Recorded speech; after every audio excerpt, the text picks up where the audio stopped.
राम प्रसाद बिस्मिल ने यहाँ के एक छोटे से गांव रामपुर जहांगीर में शरण ली और कई महीने यहाँ के निर्जन जंगलों में घूमते हुए गांव के गुजरों की गाय भैंस चराई। इसका बड़ा ही रोचक वर्णन उन्होंने अपनी आत्मकथा के द्वितीय खंड स्वदेश प्रेम उपशीर्षक पलायनावस्था में किया है। यहीं रहकर उन्होंने अपना क्रांतिकारी उपन्यास बोल्शेविकों की करतूत लिखा। वस्तुतः यह उपन्यास मूल रूप से बांग्ला भाषा में लिखित पुस्तक निहिलिस्ट रहस्य का हिंदी अनुवाद है, जिसकी भाषा और शैली दोनों ही बड़ी रोचक हैं। अरविंद घोष की एक अति उत्तम बांग्ला पुस्तक यौगिक साधन का हिंदी अनुवाद भी उन्होंने भूमिगत रहते हुए ही किया था। यमुना किनारे की जमीन उन दिनों पुलिस से बचने के लिए सुरक्षित समझी जाती थी, अतः बिस्मिल ने उस निरापद स्थान का भरपूर उपयोग किया। वर्तमान समय में यह गांव चूंकि ग्रेटर नोएडा के बीटा 1 सेक्टर के अंतर्गत आता है, अतः उत्तर प्रदेश सरकार ने रामपुर जागीर गांव के क्षेत्र में आने वाली वन विभाग की आरक्षित भूमि पर उनकी स्मृति में अमर शहीद पंडित राम प्रसाद बिस्मिल उद्यान विकसित कर दिया है,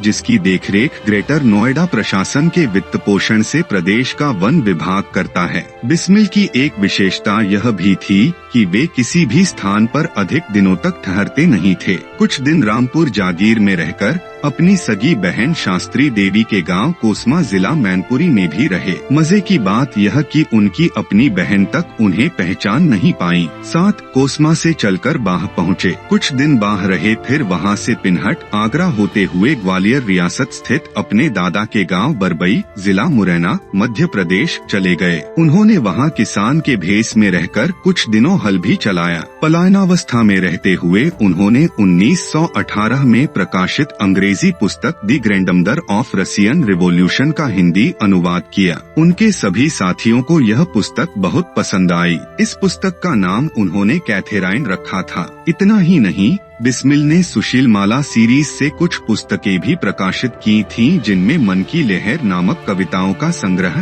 कैथेराइन या स्वाधीनता की देवी कैथेराइन ब्रशकोवस्की की संक्षिप्त जीवनी, स्वदेशी रंग व उपरोक्त बोल्शेविकों की करतूत नामक उपन्यास प्रमुख थे। स्वदेशी रंग के अतिरिक्त अन्य तीनों पुस्तकें आम पाठकों के लिए आजकल पुस्तकालयों में उपलब्ध हैं। सरकारी ऐलान के बाद राम प्रसाद बिस्मिल ने अपने वतन शाहजहांपुर आकर पहले भारत सिल्क मैन्युफैक्चरिंग कंपनी में मैनेजर के पद पर कुछ दिन नौकरी की। उसके बाद सदर बाजार में रेशमी साड़ियों की दुकान खोलकर बनारसी लाल के साथ व्यापार शुरू कर दिया। व्यापार में उन्होंने नाम और नामा दोनों कमाया। कांग्रेस जिला समिति ने उन्हें लेखा परीक्षक के पद पर कार्यकारी कमेटी में ले लिया। सितंबर 1920 में वे कलकत्ता कांग्रेस में शाहजहांपुर कांग्रेस कमेटी के अधिकृत प्रतिनिधि के रूप में शामिल हुए। कलकत्ते में उनकी भेंट लाला लाजपत राय से हुई। लाला जी ने जब उनकी लिखी हुई पुस्तकें देखी तो वे उनसे काफी प्रभावित हुए। उन्होंने उनका परिचय कलकत्ता के कुछ प्रकाशकों से करा दिया, जिनमें एक उमादत्त शर्मा भी थे,